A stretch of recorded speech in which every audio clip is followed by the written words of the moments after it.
buenas noches, bienvenidos a Bote Pronto. Nacho, como todos los jueves, ¿cómo estás, Nacho? Bien. Hoy, Tony Caballero otra vez aquí. Hola. Profesor Caballero, ¿cómo le va? ¿Hay corte completa?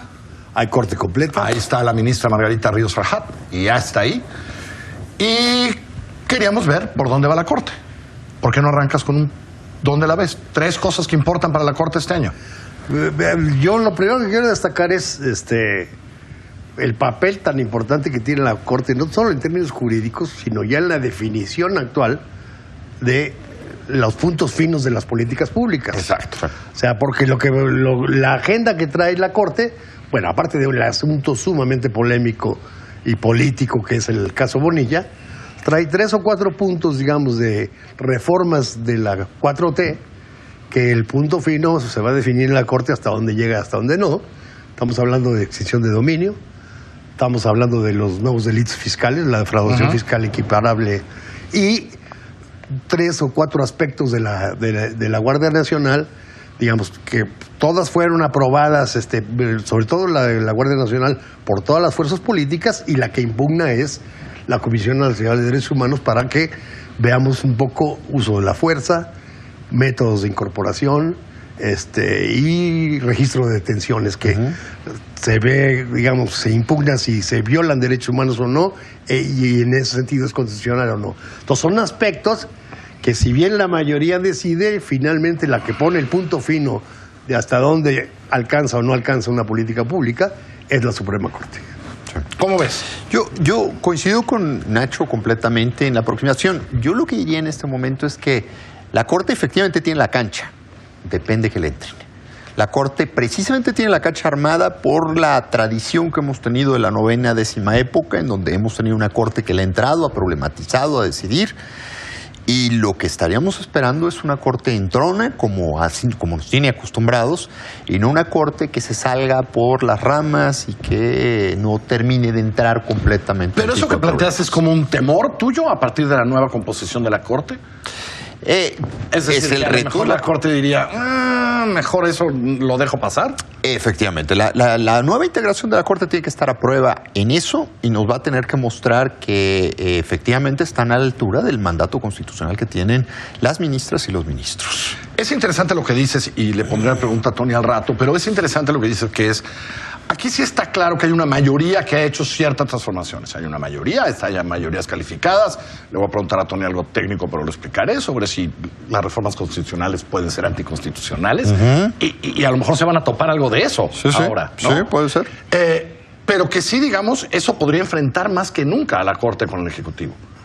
Porque hoy sí hay una mayoría muy clara en el Legislativo que puede perder su fuerza por algunas decisiones de la Suprema. Yo creo que, ¿no? yo creo que es ahí el punto. Salvo el caso Bonilla, digamos, que no tiene que ver con el Ejecutivo. Sí, Bonilla, para recordar, porque ustedes se fueron de vacaciones. Bonilla es este acto de cambiar. Me eligieron para 2, ahora quiero ser de 5 años, allí en Baja California.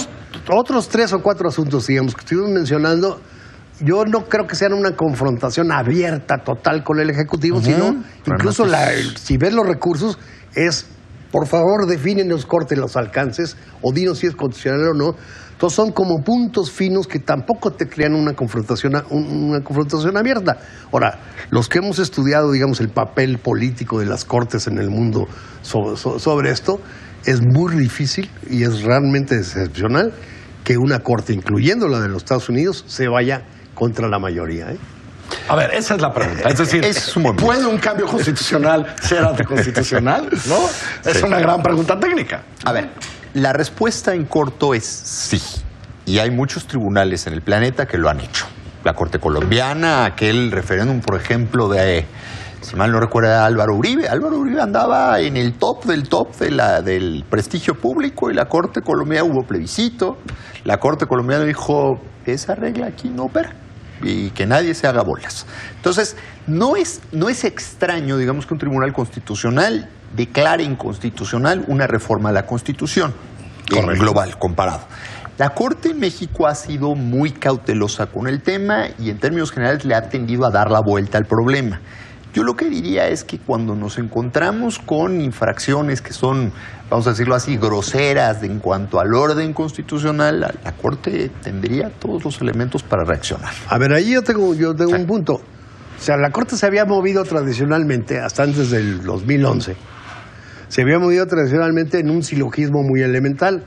¿Cómo va a ser algo inconstitucional, algo que ya está en la Constitución? Exacto. Tan elemental como eso. Exacto. Pero viene la reforma al artículo 1 de la Constitución, Sí. que te obliga a cumplir con todos los tratados internacionales ese, ¿no? en Tratados materia de internacionales, derechos humanos. Ahí sí ya se abre, digamos, Esa puerta. esa puerta que antes había estado abierta nada más a lo mejor por procedimientos. Sí. Se abre esa puerta y la discusión es absolutamente válida si por motivo de derechos humanos alguna reforma constitucional viola o no derechos humanos.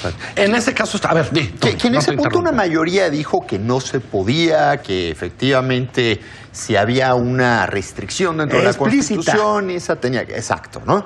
Pero curiosamente, la siguiente vez que discutieron, por ejemplo, arraigo, el ministro Saldívar, que había peleado por ese consenso, votó en contra, ¿no? Y la ministra Sánchez Cordero votó en contra. Entonces, ahí la Corte ha sido desigual, a pesar de que hay como pronunciamiento, la Corte ha sido desigual y creo que el terreno sigue siendo abierto, sobre todo yo diría en función del nivel de los problemas. Ahora, la agenda en este momento lo que trae son muchos más problemas de orden legislativo. Entonces, creo que no estamos... O sea, los de la Guardia, por ejemplo. Efectivamente. ¿No? Sí. No son constitucionales, sí son, ¿no?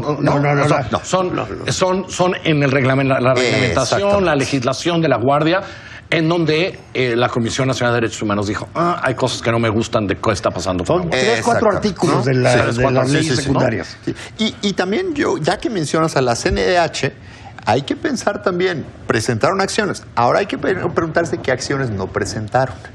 En ley de austeridad, este problema de los 10 años de inhabilitación, se quedó calladita la CNDH. No está impugnada. La nueva CNDH se quedó calladita. O sea, esa no Hasta está donde impugnada, tengo por entendido, ejemplo, la de no los fue 10 impugnada. años. No está impugnada. Entonces, la pregunta aquí interesante también es cuál es el panorama litigioso que efectivamente va a conocer la Corte. ¿A qué le han dicho que no ha llegado? Que sí ha llegado, por ejemplo, en tema de municipios. En municipios acaban de decidir que los municipios no pueden impugnar cuestiones que tienen que ver con presupuesto. Entonces, esos son pleitos que ya no vamos a ver. Entonces, aquí la pregunta es por omisión, que es lo que no está llegando y tal vez debiera llegar. Quiero imaginar que la segunda sala va a estar cargadita por los temas fiscales. Efectivamente. ¿No? Porque ha habido cambios ahí en donde la segunda sala... Por cierto, Margarita, ¿dónde quedó? ¿En la primera o en la segunda? Pero los casos... La primera. ¿En la primera? Sí. ¿Por qué? Quedó en la primera. Por cómo se ve acomodado la situación. Los casos que estamos tocando van al pleno porque son acciones de inconstitucionalidad. Todos van a pleno, no pasan por la segunda. Todos son acciones de inconstitucionalidad. Extensión de discusión al pleno. Esa discusión va a estar dura, ¿no? Esa va a ser una discusión muy compleja. Porque sí son cambios en reglas fiscales que importan y que, seamos honestos, hay dinero de empresarios y de mucha gente apoyando a los abogados. Lo que está en juego tanto en extinción de dominio como en defraudación fiscal, si no es un tema fiscal en sí mismo, sino es la presunción de inocencia. La presunción de inocencia y el concepto de seguridad nacional. A ver. Porque este es un exceso que la saca del estadio completamente. Es decir, sostener que la defraudación fiscal es un problema de seguridad nacional es algo inusitado en el mejor de los casos. Simplemente lo vemos por la línea de lavado. Toda la legislación sobre lavado, lo primero que te dice alguien especializado en lavado es no lo mezcles con fiscal. El lavado va contra problemas estructurales del Estado y el fiscal no. Okay. Y aquí la estamos sacando del estadio y colocando un problema de seguridad nacional porque nos hemos obsesionado con la idea de que la prisión preventiva oficiosa y la mano dura parece resolver eso. Llevamos muchos años donde nos estamos topando con pared, pero seguimos pensando que esta demagogia penal parece llevarnos a alguna parte. Eso está claro. En estos 2 años hemos regresado y puesto más delitos para prisión preventiva oficiosa, cosa que no hay un estudio en el mundo, dejen de repetirlo 40 veces, que demuestre que de algo sirve, ¿no? Para disuadir, para prevenir. Están fascinados con eso. Todo el mundo para la cárcel y luego averiguamos, ¿no? Por la tranquilidad de... Ya actué, aquí está en la cárcel, digamos, y no a enfrentar todo el proceso. Ahora, yo sí quisiera cerrar. ¿Qué pronóstico tienes para lo de la ley Bonilla? Porque eso está más complicado. Cerramos con eso, porque yo creo que ese que tanto discutimos... El caso político, netamente, ¿no? A ver, yo diría, la Corte debiera resolver por unanimidad que eso se va a la basura. Si la Corte no resuelve por unanimidad, yo estaría muy preocupado. Porque creo que O sea, aquí... si hubiera un voto en contra, Sí, dirías, sí, sí. ¡Uy! ¿De quién es ese voto en contra? Sí, sí, porque aquí ya estamos hablando de cosas que son tan evidentes, tan descaradamente Tan vulgares. evidentes, exacto, que si no tenemos consenso aquí, me parece que estamos en una corte con muchos problemas. O sea, sí sería una mancha para la Corte. Sería escandaloso. Bueno, por supuesto, el ministro, si la la aguanta, ministra que vayan ¿no? en contra de esta, sí, es para mucho más que arquear la ceja. ¿Tú qué crees que va a Yo pasar? también, yo estoy absolutamente de acuerdo con Tony, con una agravante, digamos. Tú le puedes dar argumentos constitucionales a favor y en contra, le puedes dar argumentos electorales a favor y en contra. Lo que va absolutamente en contra de lo que hizo Bonilla es un principio elemental de derecho, que es la no retroactividad y máxime para un caso de hechos consumados. O sea, ¿cómo puedes aplicar retroactivamente algo que ya se realizó, que fue la convocatoria para una elección de 2 años? Efectivamente. Completamente de acuerdo. Esta especulación de Olga Sánchez Cordero de qué tal si la declaran no electoral y entonces ya no hay quien impugne. Mira, yo creo que ella está hablándole al auditorio que tenía en ese momento. Está diciendo lo que... ¿No crees que quiere? hay un Sí. argumento legal? Es decir, que la Corte pudiera decir no es electoral, entonces tú no puedes impugnarla, la tendría que impugnar Scherer o la Comisión Nacional de Derechos Humanos, que Mira, ninguna de las dos la van a impugnar. Siempre puedes tratar de vestir las cosas con algún tipo de alternativa. Pero sería igual de vergonzoso. Yo pensaría Pero que ya, sí ya estamos en una admitió, situación, digamos, sí. ya admitió de manera plena. Sí, sí, sí. Incluso Pero todavía podría decir, la solución decía, no, ya me di la cuenta, opinión ¿no? del Tribunal Electoral. Exacto, ya. Pero Creo que yo eso es creo que brutal. aquí hay un problema incluso de derecho civil, ¿no? Sí. Es un problema básico de derecho, así Bueno. de aquí sí rompieron todo. Para los nuevos integrantes de la Corte, pues ya oyeron a Tony, ya oyeron a Nacho. Ese va a marcar. Lo otro podrán irse con tecnicismos. Gracias, Nacho. Profesor, como siempre, un placer. Buenas noches.